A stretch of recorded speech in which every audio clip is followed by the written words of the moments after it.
1818 Allahabad home rule league സെക്രട്ടറിയും AICC അംഗവും 1922 അലഹബാദ് മുനിസിപ്പാലിറ്റിയുടെ ചെയർമാനും 1923 അഖിലേന്ത്യാ കോൺഗ്രസ് ജനറൽ സെക്രട്ടറിയും ആയി.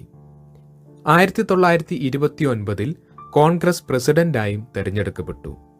ഈ കാലയളവിലാണ് സമ്പൂർണ്ണ സ്വാതന്ത്ര്യം എന്ന സുപ്രധാന നയം കോൺഗ്രസ് ആവിഷ്കരിച്ചത്.